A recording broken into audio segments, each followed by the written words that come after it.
Good morning सर्वांना, शुभ सकाळ. तर मिस्टर आणि मुलगा चालले आहेत हनुमान जन्म करायला आमच्या गावाला मन्नूरला. मला पण चल म्हणले होते, पण घरातले सगळे कामं ते असल्यामुळं मी गेले नाही. तर चला आता ते गेले तर सकाळचे 5:30 वाजलेत. मुलगा आणि मिस्टर गेले तर आता हनुमान जन्म करायला, आणि घरामध्ये जे काम आहेत आता मी सारणार आहे. मला पण पूजा वगैरे सगळं करायची आहे, नादी पूजा असते आज. चला झाली कामाला सुरुवात.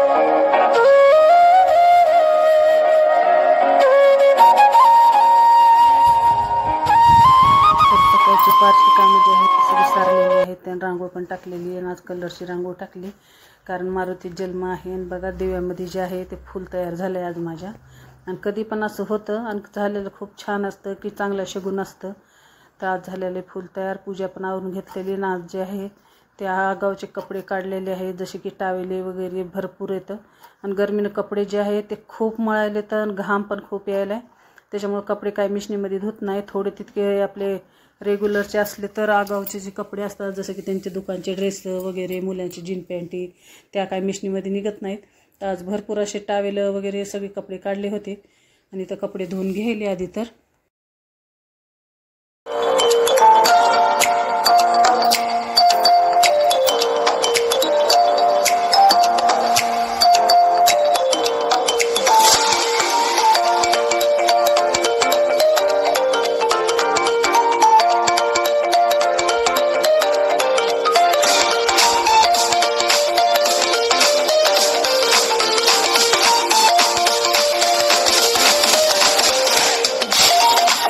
जसं की टेरेसवरच मी कपडे वाळू घालते, पण आता कसं वारं पण खूप सुटायले आणि वाटोळी पण भरपूर यायल्यात.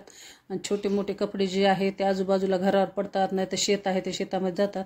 त्याच्यामुळे 4-5 दोऱ्या आता मी उन्हाळ्याचं जसं की आहे की खालीच बांधलेल्या आहे, आणि ऊन भरपूर असते.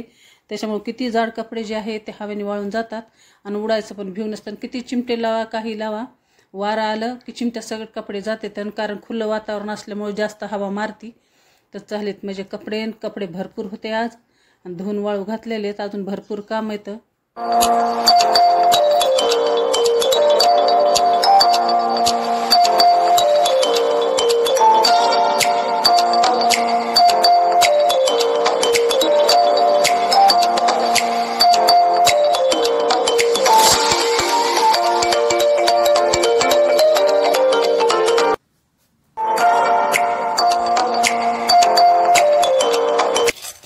चला आता बाहेर कपडे धुवून आलेली मी आता, माझे कपडे जे आहेत ते सगळे झालेले. आणि आता किचनमधलं जे काम आहे की जसं की शेंगदाणे वाटून ठेवायच्यात, मला थोडेसे तिळ वाटायचे आहेत, थोडंसं खोबरं वाटायचं आहे.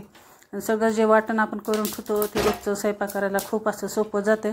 स्वयंपाक करायचा शीन पण येत नाही, आणि कुठं जाऊन आलं की सगळं वाटून करायचं म्हटलं की खूप कंटाळा येतो. तर महिन्याचं जे सामान असतं एकदाच मी असं वाटून ठेवते. आणि सोप पण आणली होती, आणि सोप थोडीशी भाजून ठेवली की पाता कसं लग्न सराई तर कुणी पण घरी येणं जाणं हे चालूच राहते. तर थोडीशी सोप अशी गरम करून मस्त मिठाचं पाणी टाकून मस्त कडक भाजून ठेवली की छान बी लागते, आणि खायला बी एकदम कुरकुरीत राहते. तर सगळं आता भाजायचंच काम होतं, तर तशी सोप पण भाजून घेतलेली मी. आणि आज जे आहेत हे आगावचे भरपूर कामं आहेत, जसं वाटून ठेवायचं आहे, आता पुन्हा सगळं मिक्सरमधून काढायचं आहे. आता थोडंसं गार व्हायला ठेवणार आहे.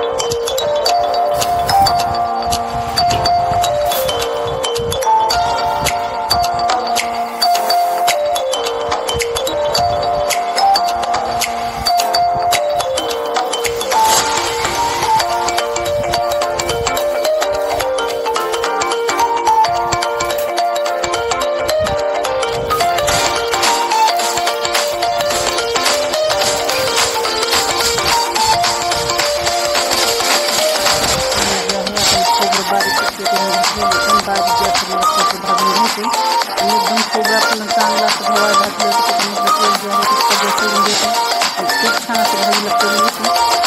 घेणार खोबरं भाजी.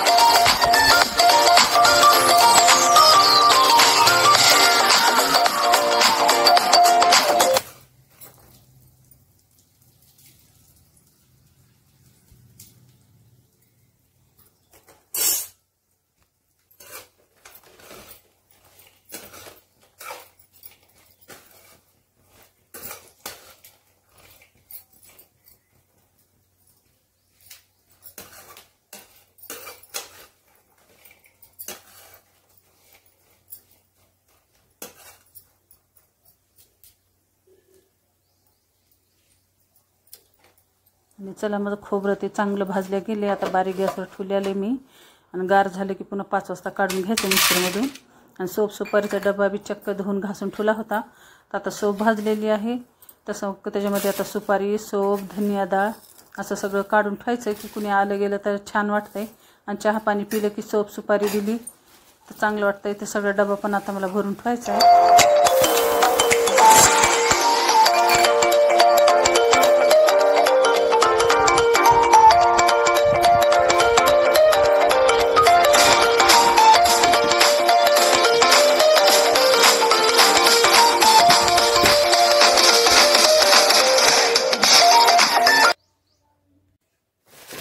जसं की चक्कीहून दळण आपण घेऊन आलेले तर मी मुलगा जाऊन आणलेलं आहे दळण.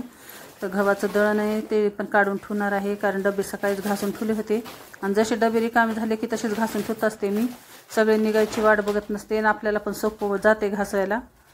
तर डबे पण घासले होते आणि त्याच्यामध्ये गव्हाचं दळण भरलेलं आहे. आणि पुन्हा तांदळाचं पीठ पण दळून आणलं होतं. आणि तांदळाचं पीठ तर 12 महिने मला घरामध्ये लागतंच.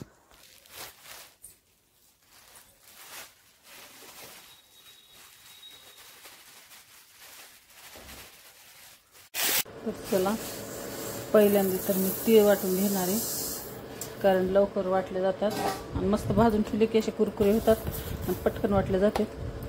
चला तर पहिल्यांदा वाटून घेणार आहे तीळ.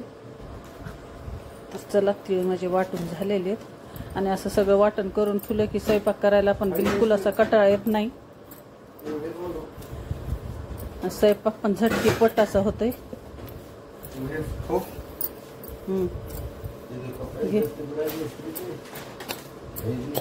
तिथंच आहे ना ठुली.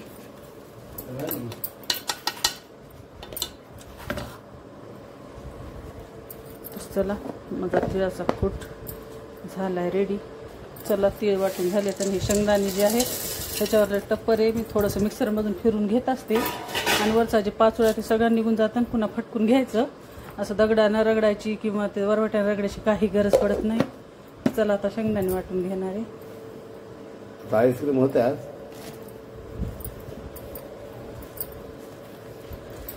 तर चला शेंगदाणे पण वाटून झालेत. आता राहिले फक्त खोबरं.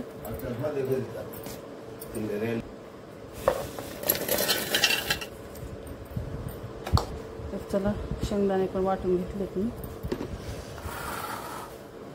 आणि आता खोबरं बारीक करायचं मला. आणि चला माझं खोबरं पण वाटलं गेलं. आणि कसं मी खोबरं वाटते ते पण तुम्हाला दाखवते. थोडंसं तेल टाकून मस्त भाजून ठेवलं होतं. आणि 2-3 घंटे असं गार झालं आपलं खोबरं की मस्त जे अशी हे बघा एकदम असं चॉकलेटवानी कलर आलेला आहे. आणि उगं गव्हाळ भाजलं होतं मी खोबरं. आणि असं आता भाजीमध्ये टाका खूप मस्त आणि अशी झणझणीत भाजी होती. तरी इतकी सुपर आणि जबरदस्ती ती. अशा प्रकारे मी खोबरं भाजीत असते. आणि भगरा खोबरं कधीही भाजीत नाही. आणि असं पण खोबरं भाजलं तर खूप दिवस राहतं की असं नाही की यात तेलगट आहे म्हणून खराब होते. बिलकुल होत नाही. पण गव्हाळ चांगलं भाजायचं कारण मधून खोबरं भाजत आलं पाहिजे. फुल गॅसवर नाही भाजायचं. आणि मस्त असं क्रीम केले आणि खोबरं मस्त भाजून ठेवलेलं आहे मी. आणि चला झाले माझं सगळं वाटण आता तयार. आणि मला लागायचं आहे आता स्वयंपाकाला. चला आता सकाळी 5 वाजता उठले होते. सगळे जे कामं आहेत ते सगळे पार पडलेले आहेत. आणि नैवेद्यासाठी मस्त बनवलेली आहे किती मस्त काय आलूची भाजी मटर टाकून आणि मस्त ड्रायफ्रूट टाकून कस्टर्ड खीर बनवलेली आहे. गरम गरम काढलेले आहेत भजे. आणि आजचा जे नैवेद्य आहे मारुती जन्माचा हे आहे. तुम्ही काय केलेलं आहे स्वयंपाकामध्ये कमेंटमध्ये नक्की सांगा. आणि पुन्हा टाकायच्यात गरम गरम चपात्या आणि भात. तर झालेला आहे माझा स्वयंपाक.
आजचा दिवस होता असा आणि दिवसभरचं जे रुटीन आहे तुमच्यासोबत शेअर केलेलं आहे. तर कसा वाटला व्हिडिओ काय नाही कमेंट करून कमेंटमध्ये नक्की सांगा. जा ऐकलं तर आवडलं तर लाईक शेअर सबस्क्राईब. आजचा दिवस होता असा